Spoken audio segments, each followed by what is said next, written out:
എൻ്റെ വീടിൻ്റെ അടുത്തുള്ള ശ്രീ കരിങ്കാളി ദേവി ക്ഷേത്രത്തിലെ ഉത്സവമായിരുന്നു കേട്ടോ. അപ്പോൾ എൻ്റെ ഹെൽത്ത് ഇഷ്യൂസൊക്കെ കാരണമാണ് ഞാൻ വീഡിയോസൊക്കെ ഇടാൻ ലേറ്റ് ആയത്. എനിക്കും അമ്മയ്ക്കും ഇന്നിവിടെ പ്രോഗ്രാം ഉണ്ട്. അമ്മയ്ക്ക് കഴിഞ്ഞ വർഷം പ്രോഗ്രാം ഉണ്ടായിരുന്നു. ഞാൻ ഒത്തിരി ഗ്യാപ്പിന് ശേഷമാണ് ഇവിടെ പ്രോഗ്രാം അവതരിപ്പിക്കുന്നത്. അന്ന് പൊങ്കാല ദിവസവും കൂടെ ആയതുകൊണ്ട് ഭയങ്കര തിരക്കായിരുന്നു കേട്ടോ. തൊഴുതിറങ്ങിയിട്ട് ഞങ്ങൾ നേരെ ഞങ്ങളുടെ ഓഡിറ്റോറിയത്തിലേക്ക് പോയി. അവിടെ ഞങ്ങളുടെ ഭജനയുടെ ആൻറ്റിമാരൊക്കെ റെഡിയായിട്ട് നിൽപ്പുണ്ടായിരുന്നു. ഭജനയൊക്കെ ഭംഗിയായിട്ട് കഴിഞ്ഞു. അങ്ങനെ അമ്പലത്തിൽ നിന്ന് വയറ് നിറച്ച് സദ്യയൊക്കെ കഴിച്ച് വീട്ടിൽ വന്ന് ഞാൻ നോക്കിയപ്പോൾ എൻ്റെ ചക്കരക്കുട്ടന്മാർ വീട്ടിലുണ്ടായിരുന്നു.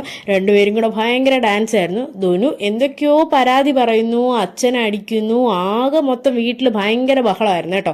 വൈകിട്ടായപ്പോഴത്തേക്കും നമുക്ക് നിറപറയൊക്കെ റെഡിയാക്കി വെക്കണമായിരുന്നു. കാരണം അമ്പലത്തിൽ നിന്ന് പുറത്തെഴുന്നള്ളിപ്പിന് വേണ്ടിയിട്ട് വരും.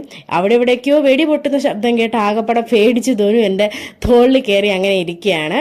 അപ്പം നമ്മൾ രസീതൊക്കെ എഴുതി വിളക്കൊക്കെ കത്തിച്ചു. ഞങ്ങൾ എല്ലാ വർഷവും ദേവിയുടെ ആ ഒരു പടത്തിന് പകരം ഈ ഒരു കണ്ണാടിയാണ് കേട്ടോ വെക്കാറ്. പിന്നെ കുറേ കലാരൂപങ്ങളൊക്കെ ഉണ്ടായിരുന്നു. തെയ്യമാണെന്ന് എനിക്ക് തോന്നുന്നു, എനിക്കറിയില്ല. പിന്നെ മയിലൊക്കെ ഉണ്ടായിരുന്നു, നല്ല രസമായിരുന്നു കാണാൻ വേണ്ടിയിട്ട്. അങ്ങനെ ചെണ്ടമേളമൊക്കെ ആസ്വദിച്ചുകൊണ്ടിരുന്നപ്പോഴായിരുന്നു ഓപ്പോസിറ്റ് സൈഡിൽ നിന്ന് ഒരു ഗരുഡൻ വന്നത്. അപ്പോഴുള്ള ഒരു ആകാംക്ഷയ്ക്ക് ധനു ഇങ്ങനെ ഗരുഡനെ കൈ കാണിച്ച് വിളിച്ചെങ്കിലും ഗരുഡൻ അടുത്ത് വന്ന് എടുക്കാൻ വേണ്ടി കൈ നീട്ടുന്നത് ധനു ഒട്ടും പ്രതീക്ഷയില്ല കേട്ടോ. ധനു ആകെപ്പാടെ കരഞ്ഞ് വിളിക്കാൻ തുടങ്ങി, എന്നെ കൊണ്ടുപോരുതേന്ന് പറഞ്ഞു. പിന്നെ ഫ്ലോട്ടൊക്കെ കാണിച്ച് സമാധാനിപ്പിച്ചിരുത്തപ്പോഴത്തേക്കും ഞങ്ങളുടെ വീട്ടിൽ ദേവി വന്നു നിറവറയൊക്കെ എടുത്തു. ഒരാൾ പോയ സമാധാനത്തിരുത്തപ്പോഴാണ് അടുത്ത് വേറൊരു ഗരുഡൻ വരുന്നുണ്ട് ധനുവിനെ എടുക്കാൻ വേണ്ടിയിട്ട്. ധനു ഒന്നും അറിയാത്ത പോലെ അമ്മയുടെ ദേഹത്തം കിടന്നു. നല്ല വെടിക്കെട്ടൊക്കെ ഉണ്ടായിരുന്നു. വെടിക്കെട്ടൊക്കെ കണ്ട് ഫ്ലോട്ടൊക്കെ കണ്ട് ഇനിയിപ്പോൾ ധനു റെഡി ആയിട്ടിരിക്കുന്ന ചേച്ചിമാരുടെ താലപ്പൊലി കാണണമെന്ന് പറഞ്ഞാണ്.